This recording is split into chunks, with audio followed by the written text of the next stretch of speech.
Starting an episode with a flashback to something that happened years earlier is a staple technique in television. There's a reason for that. It works to get the story going. Don't worry, little brother will beat the storm. He'll get you home in time.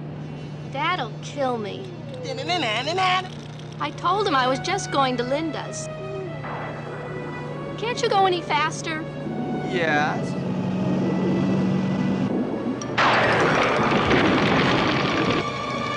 Look out! Naturally, it won't start. Next time, save the showing off for when there isn't a lightning storm happening. They're teenagers that may or may not penetrate. For now, they're 20 miles from civilization and cell phones haven't been invented yet. There's no option except going up to the spooky old house and asking to borrow a phone. I'm not going in the Clive House. There is no place else, not for miles. Well, maybe there's a phone inside. People have been killed in there. That's a lot of bull. Then you go in. You will. Not by myself, I won't. We gotta stay with the girls. Now go on. Maybe they got a phone, they'll let you use it. Why me? Because there's 3 guys and 2 girls, and they're both spoken for, so that leaves you. Under pressure from Big Brother, Walt breaks a pane in the door and lets himself in. There doesn't seem to be anybody home. So far, there's just the cat. He's friendly enough, but I doubt he has a phone.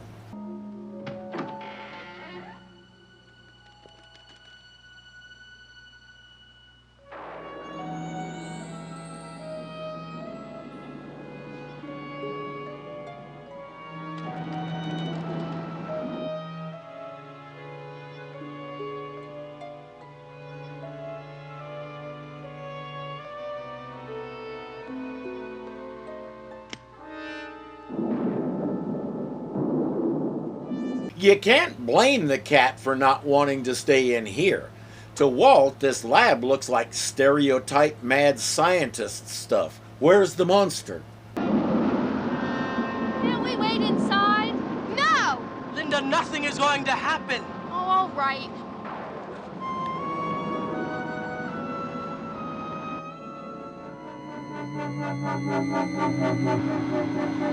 What's that?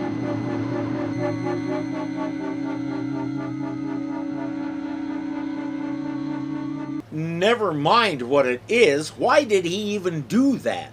The table has restraint straps on it, so somebody is supposed to lie on it under that thing. I also don't know why he doesn't put that handle back where it was. He just leaves that thing active. There's a large curtain at the other end of the room. Again, he's a teenager. He's forgotten about finding the phone. He has to look.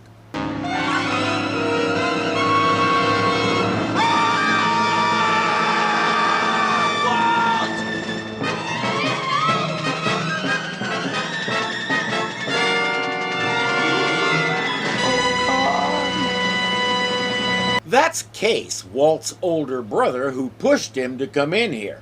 That part will never come up again.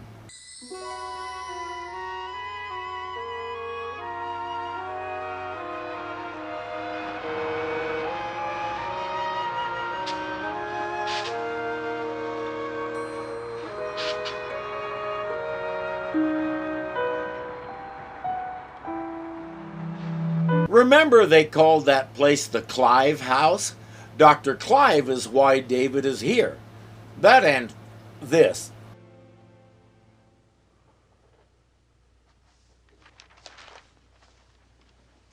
Hey, I remember that. Who could forget?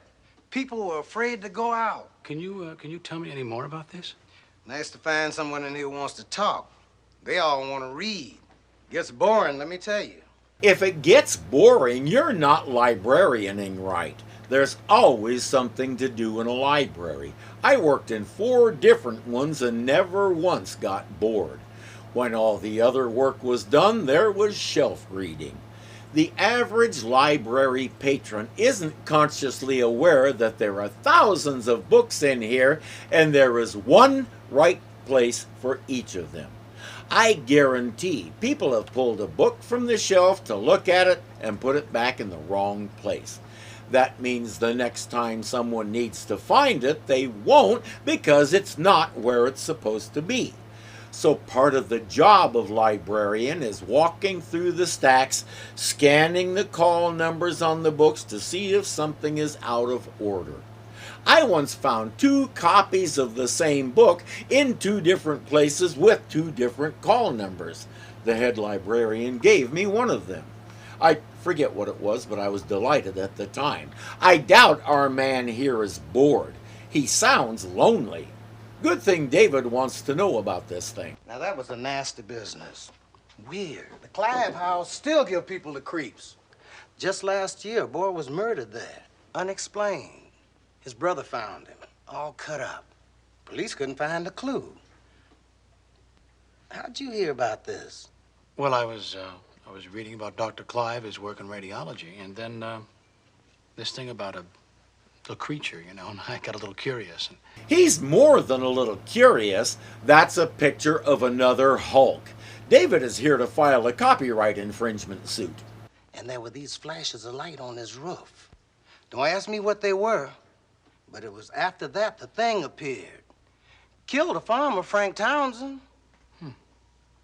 There's something that I don't understand. I mean, the articles just suddenly stop. There's the notice about Clive's death, and that's it. That's because a bunch of people got together and did a Frankenstein movie on him, gathered at his house demanding he stop whatever he was doing. Trouble ensued, and the doctor fell off a high balcony to his death. The local press decided not to make a big story of it. What about the creature? Never seen again. Is there anybody in town that I could talk to about Clive? Elizabeth Collins. They was gonna get married. She's probably in the park right now. Spends her afternoons there, reading poetry. What does she look like? Oh, you can't miss Queen Elizabeth. She's been sticking out like a sore thumb for years. Whoever she is, if she can spend her days reading poetry, Clive didn't exactly leave her penniless. Miss Collins? I was told that I'd find you here. My name is David Barr. I understand that you were a friend of Jeffrey Clive. I was wondering if I might ask you a few questions about him. Miss Collins? That was a very long time ago. I don't think I can help you. In the 40s and 50s, Lola Albright was one of the sexiest actresses on the screen. She could also sing, a talent she got from her gospel singer parents. She did movies and character parts on TV, and at her peak, she played a super hot lounge singer on the hit show Peter Gunn. Even if you've never heard that name, you know the theme song. What is it about him that interests you? Well, Dr. Clive was a great scientist.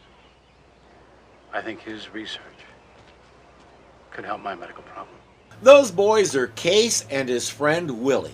They think Mrs. Collins needs their help. What are you so interested in Clive for? His work in radiation. Clive was a murderer. Are you interested in that? Dr. Clive had a laboratory in his house. Now, is there anyone that I could talk to about that? People get killed in that house, you know that? The place ought to be burnt down. You see, Mr. Barr, city guys like you aren't real welcome around here. Not welcome at all. What does that have to do with his interest in Clive's work? Sounds like a you problem unrelated to the present topic. Hello, Elizabeth. Is everything all right? He's been asking about the Clive House, wants to go rooting around in there. That's enough, Case. You and Willie take off. Case, this isn't going to do anything for Walt. It's too late for that.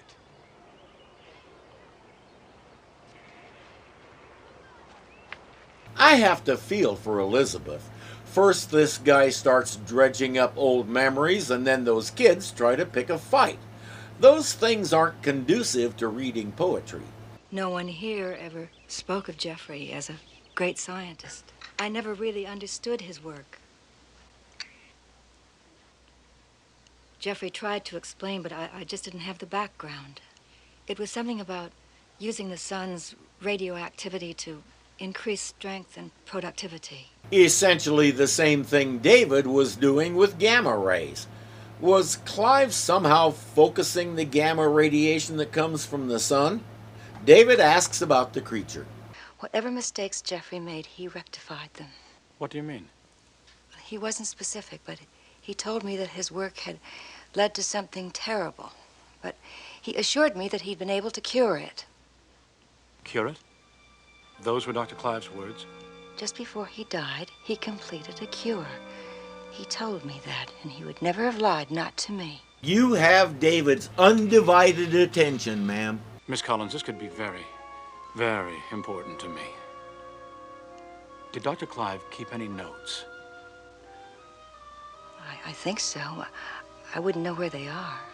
Dell Frye, he's Jeffrey's old assistant. Maybe he could help you. I've kept him on at the house. If he can't help you, have a look for yourself. She gives him the key to the door. It's her house now. Dr. Clive left it to her.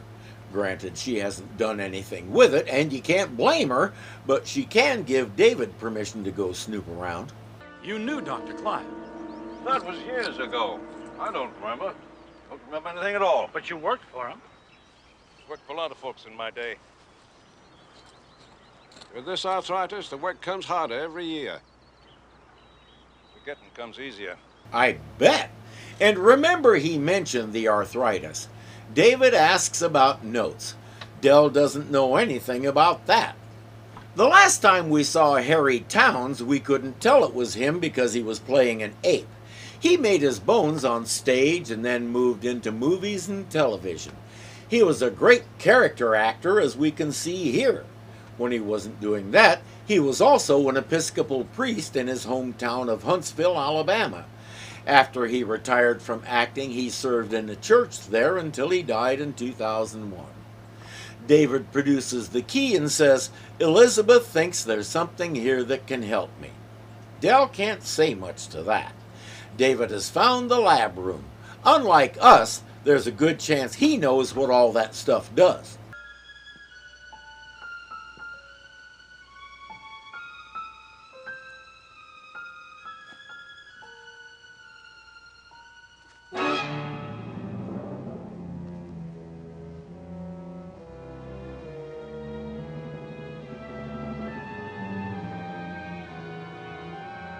I'm not sure why it looks like we're heading for a jump scare. It's just the sheriff. David has found Clive's notebooks, but the last two are missing. It's probably just as well. Somebody probably had the good sense to burn him. Look, I had nothing against Dr. Clive. I didn't know the man. But he was up to something evil. At least near the end he was. How can you be so sure? It was a long time ago. I was only a deputy just starting. But I'll never forget that thing. It was horrible. A greenish color. Just not quite human. And it was unbelievably strong. Tore Frank Townsend apart. A lot of people in town, they haven't forgot what happened back then. All this happened in the early 50s, but small towns have long memories. What happened to Walt last year doesn't help. He says, you're perfectly legal looking around here, but there are a lot of people who aren't going to like it, and I can't be everywhere at once, so I can't guarantee your safety. Yeah, depending on circumstances, he can't guarantee yours either, Sheriff. What do you want now? Excuse me, Mr. Frye? I've said all I'm going to. Would you happen to know where the journals from 1950 and 1951 might be? I don't know anything. Look, you don't know how important it is to me. I really need those two books. I told you no. Just what is going on here? He's been at me all day. Poking around, demanding things. Just won't let me alone. He asked 2 questions, not even at the same time. Case is really spoiling for a fight. Something bad's been happening here. It killed my brother. You see, nobody comes around here, nobody. Except you. Now what's going on? Didn't you hear him? Ah!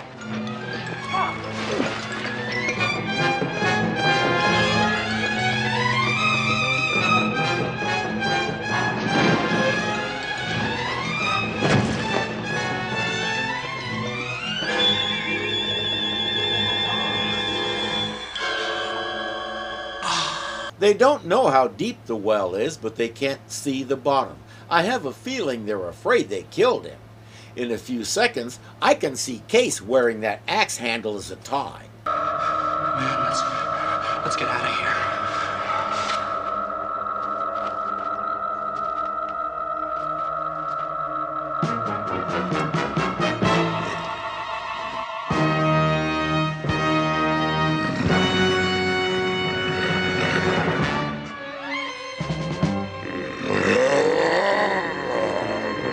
I wonder if any of them has the presence of mind to notice this guy doesn't look like the one from way back when.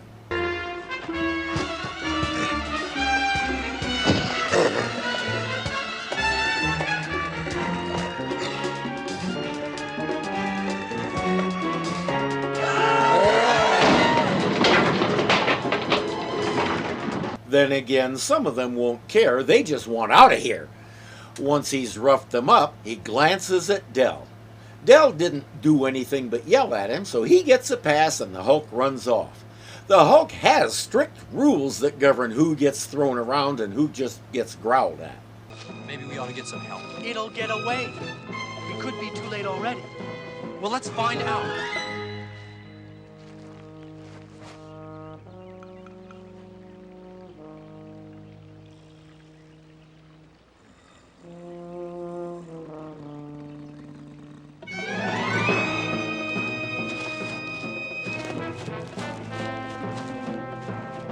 Yeah, Dell ran after it, and he doesn't even have a gun.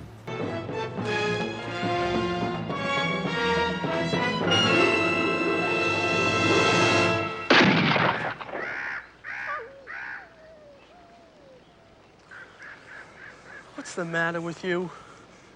I thought I saw it. I thought I saw a hokey tat. Willie probably shouldn't have a gun either.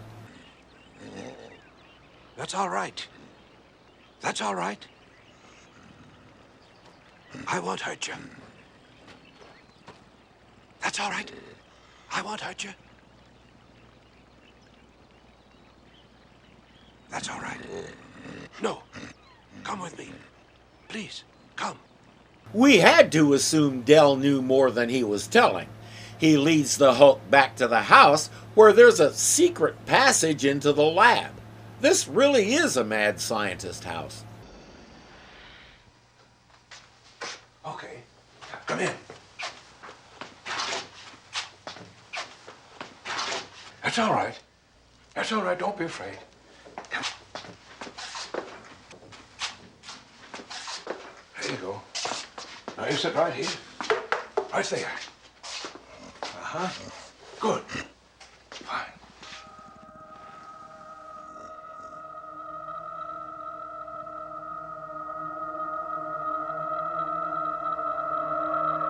Dell doesn't seem surprised at the Hulk, and he doesn't seem surprised to see him change back into David.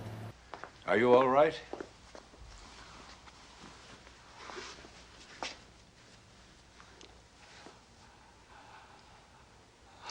How long you been like this?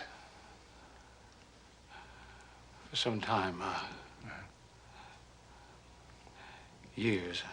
3.5 seasons, to be precise. Did I hurt anybody? Nope. How did this happen to you?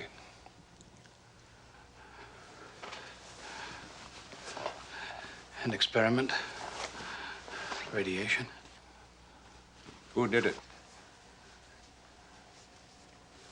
I did. Well, yes and no. He was doing the experiment on himself, but someone else tweaked some controls without telling him, and that's what led to this. Are you a doctor? A scientist? Uh-huh. I know about you. Here. This is you, isn't it? Dell says, I understand your problem. David finds that hard to believe. I've seen this before, what you are. Clive. You can stay here as long as you like. No, Clive, he fixed it. You know, this thing. He stopped it. He cured it. But how can you be sure Clive's dead? I can be sure. It wasn't Clive who was the thing.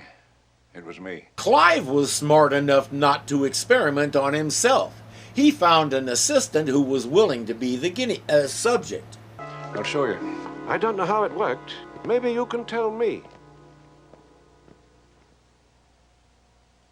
Damn this arthritis. Help me.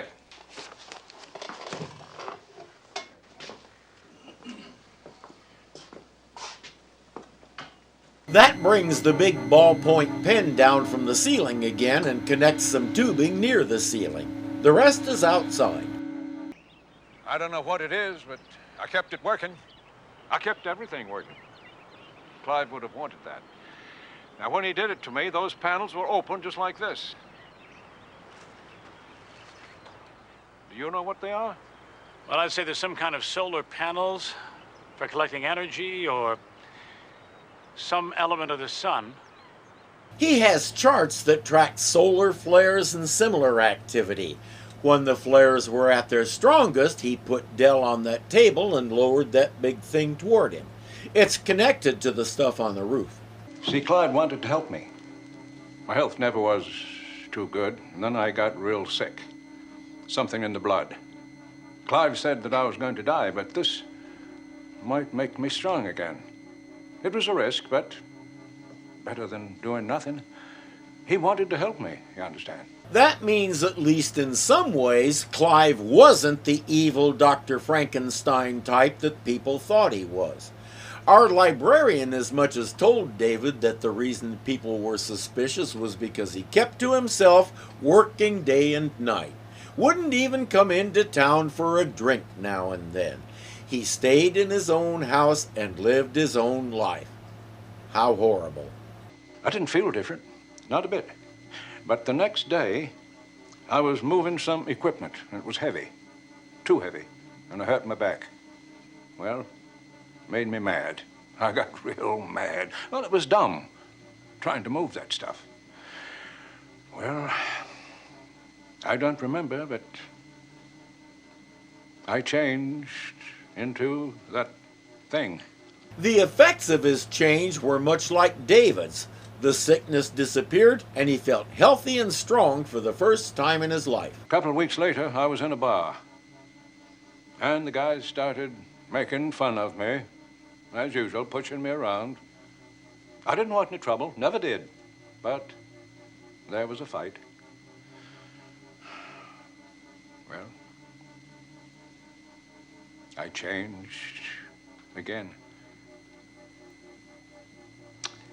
Yeah. Frank Townsend? I heard that he took a shot at the thing, but it don't matter.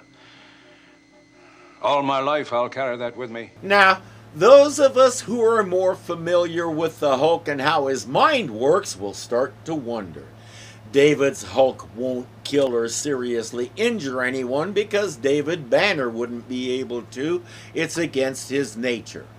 One of the first things Dell's Hulk did was kill someone. I'm a little afraid to think about what that suggests about Dell. While we ponder that, let's get down to why David is here. Now, what about the cure? Well, same as before. Panels, again. Only he put me on the table.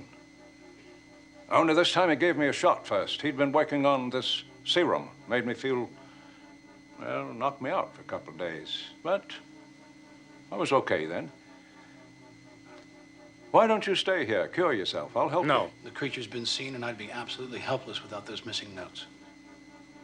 Those notes aren't missing. Dell hid them behind yet another secret panel.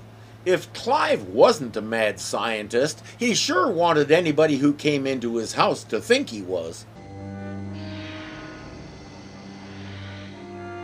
Dr. Clive had it built. Leads outside. That way, if the mob with the torches and pitchforks comes this way, he can slip out that passage and go that way. What? Give me another reason for it to exist. David has some late-night reading to do. The experiment has led to brief, periodic metamorphoses of the test subject, triggered, it seems, by either anger or frustration. The test subject becomes what appears to be a primitive double with incredible strength. This creature could be particularly dangerous, I fear, due to the test subject's inherent personality. He was wondering about Dell too, he just said it in bigger words than I did. The notes go on to talk about subjecting Dell to the same level of radiation as before, but in tandem with a special suppressant serum that he developed, and that put an end to the transformations. This is what David has been looking for. Dell? These notes are incomplete. Or not. Where are the formulas for Dr. Clive's cure? They're not there? No. Some papers were destroyed the day he died. But I can't do any work without them. I mean, it would be almost impossible for me to try and conduct all of his experiments in order to find the formula. I guess that's it. You get the impression that having gone through what he did, Dell really wants to help David get free from this. He's not a scientist, but he does have a fairly good memory. This is what Clive made. Maybe it's still good. Maybe you can figure out what it is. A quick look under the microscope hints that it's still good. Now the questions are, how much does he need to take, and how long does he need to stay under the radiation bombardment? He needs to get more familiar with the machinery.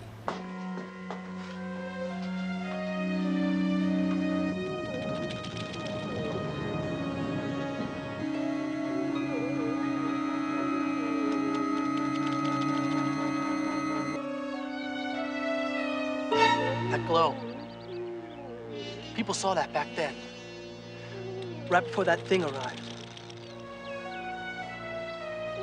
Now the sheriff will do something. Well, if he doesn't, we will. I'm reminded of that old poster from the 70s that said, "Hire a teenager while they still know everything." Is anybody paying attention to Case's mental state? I would bet this town never heard of therapy. Just pull yourself up by your bootstraps. You first. I want to see anybody do that. It's physically impossible, which means it's a cop-out that actually means I don't know what to do for you, but I'm not concerned enough to find out. From what we can see, Case has been rattling around town for a whole year, carrying his grief and anger by himself, and it's eating him from the inside out. This boy is about to explode, with or without Clive's glowing panels. And unfortunately for Case, Carl Decker is a small town sheriff who actually cares about obeying the law and stuff like that. No phony speed traps growing on this gentleman, and he won't break the law for you kids. But I told you we saw that glow on the roof, just like back then. That thing is gonna show up again. Now, you don't know that Case, and I don't either.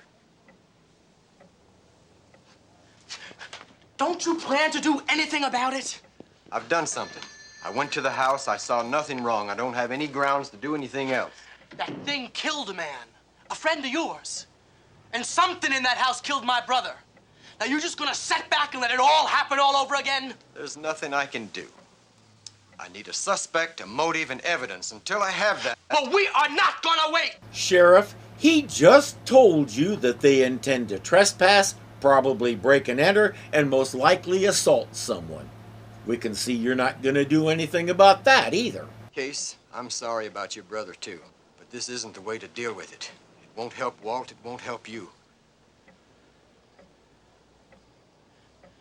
Are you gonna stop us? Well? I've said all I'm going to say about that. Remember what I said about how he cares about obeying the law?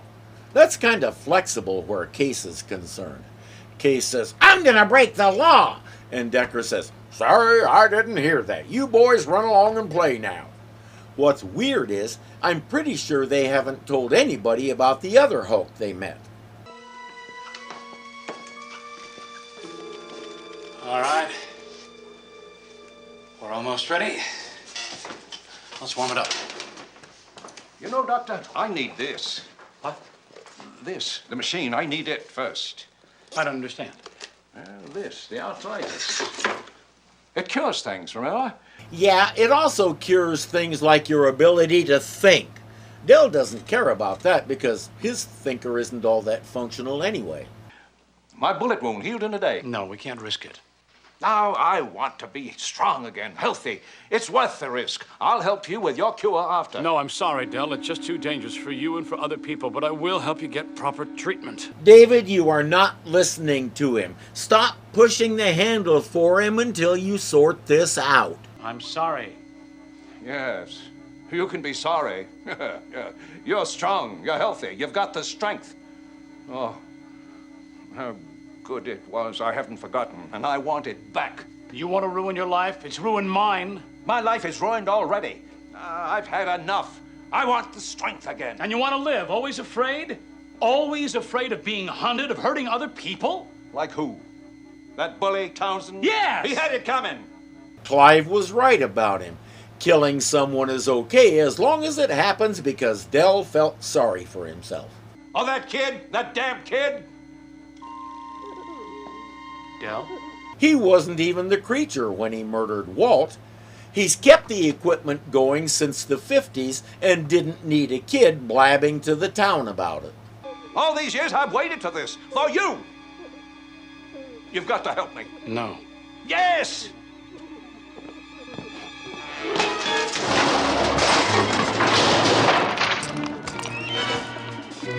Well, now he's really in a position to help you, isn't he, genius?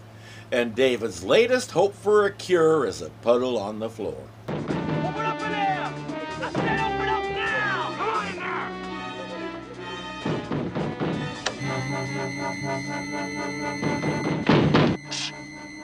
That's it. What? That sound. Just like when Walt was killed. Come on, light it. Light it! I thought they were going to go around and set the house on fire, but that's not what the torches are for. Case, we were gonna wait till everyone was out of there. That sound, I ain't waiting.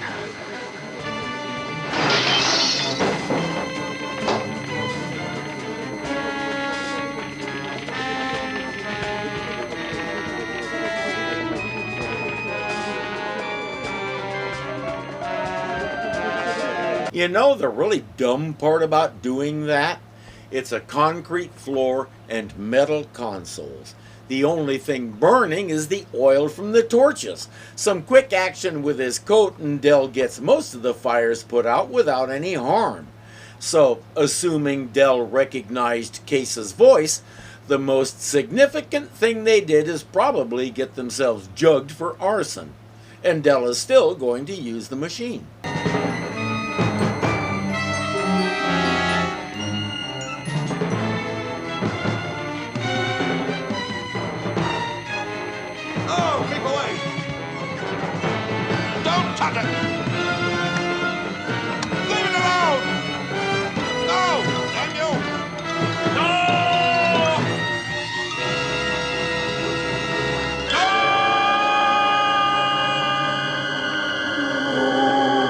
The first time I watched this, I thought Clive's cure didn't actually work. Dell just hasn't gotten good and mad since then.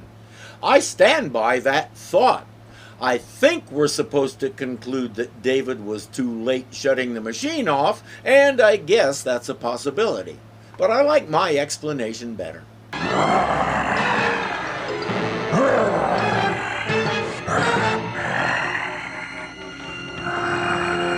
David, what in the name of Morgul the Friendly Drelb are you doing? You know from experience what it is, and you know what kind of person Dell is. Go the other way!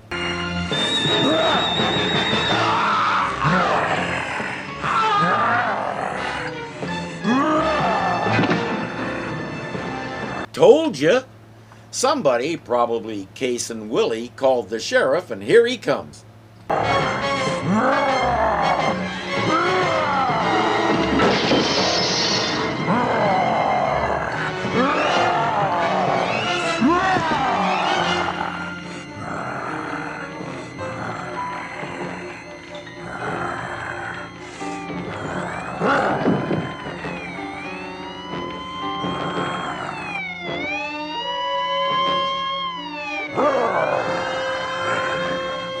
You saw that correctly. David tried to jump onto that table and knocked himself out. The creature runs away before the sheriff sees it. Anybody in there? Hey, is anybody in there?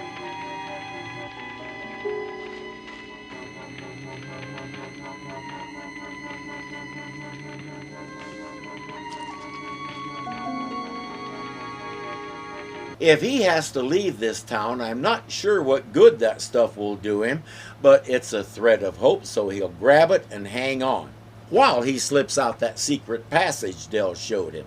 No way is he sticking around to try and explain this. Plus, the monster went that way, and of course, David has to follow him. And do what is anybody's guess.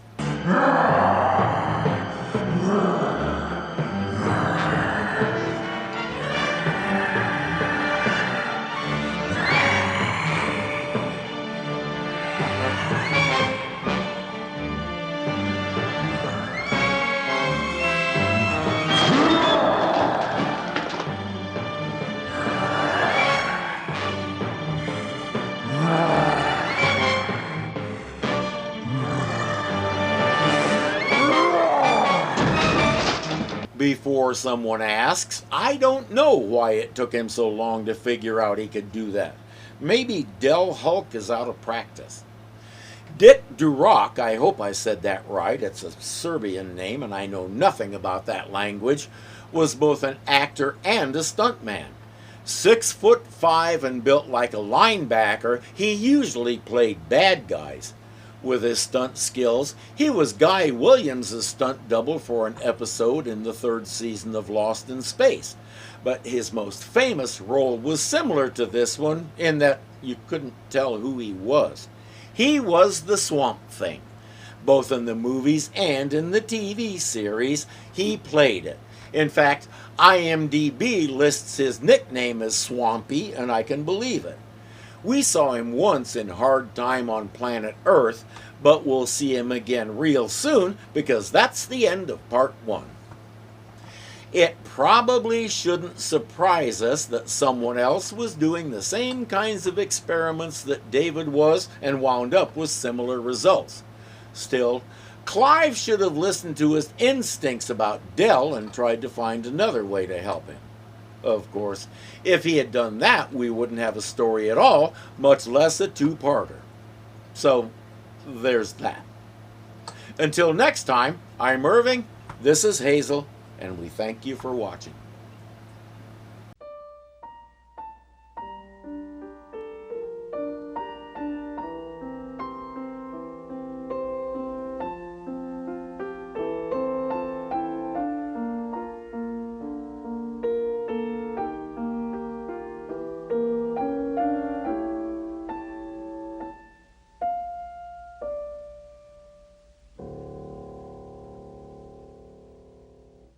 Even if you've never heard that name, you know the scene, you know the come on! The seam thong, yes. How long does he need to stay under the radiation bombardment?